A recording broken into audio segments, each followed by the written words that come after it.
माता की जय। भारत माता की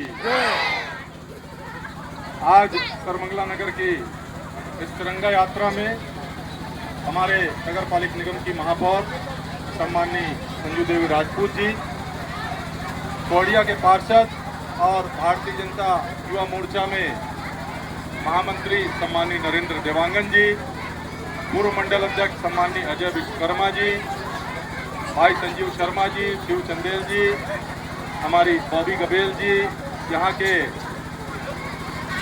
माधव जायसवाल जी, हमारी बहन अनुमति जायसवाल जी, दर्शन भाई और इसके मंडल अध्यक्ष सम्माननीय मनीष मिश्रा जी और समस्त पदाधिकारीगण और मातृशक्ति और प्यारे बच्चों, यह तिरंगा जो आप आज हाथ में लेकर के निकले हो बच्चों, इसका मतलब जानते हो? जानते हो? यह हमारे देश का ध्वज है। जब 15 अगस्त 1947 को भारत आजाद हुआ, 200 वर्षों तक गुलाम रहा अंग्रेजों का, और 200 वर्षों की गुलामी के बाद में भारत देश आजाद हुआ। और उस आजादी के लिए लाखों लोगों ने अपने प्राण न्यौछावर किए।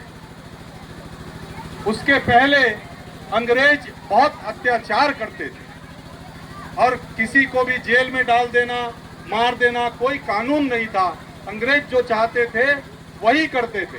भारत के लोगों का जीना दूभर था, बहुत उनसे टैक्स लेते थे, सभी प्रकार की और यातनाएं देते थे। इसलिए और जो आजादी भारत के लोगों ने अपने प्राण न्यौछावर करके और हासिल की है, यह तिरंगा उसका परिणाम है। यह भारत देश का तिरंगा है, हमारा ध्वज है, इसको हमको कभी झुकने नहीं देना है।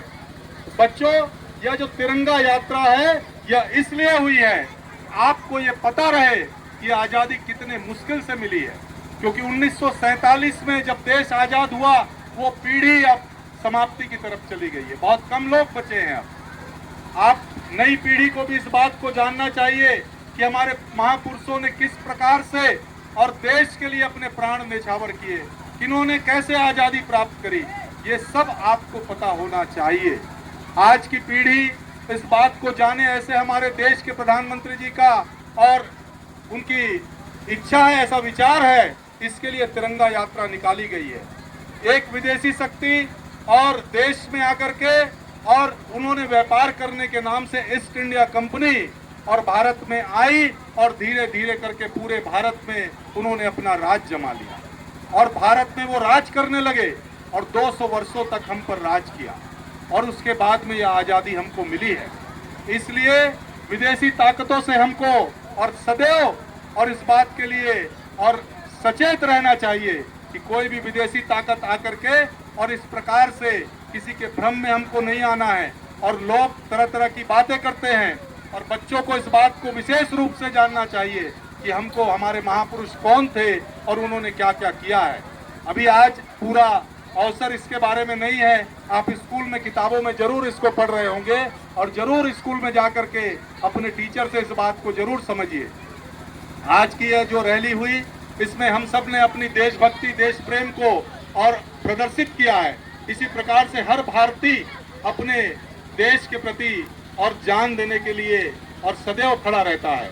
अभी अभी बच्चों, आपको पता होगा कि देश में कश्मीर में अभी कुछ समय पहले और एक घटना घट गई जिसमें हमारे 27 हिंदू भाइयों की हत्या कर दी गई। हमारे देश के यशस्वी प्रधानमंत्री सम्माननीय नरेंद्र मोदी जी ने और निर्णय लेते हुए और दुश्मन देश पाकिस्तान में सेना भेज करके वहां के आतंकी ठिकानों को नष्ट कर दिया और 100 से अधिक आतंकियों को मार गिराया।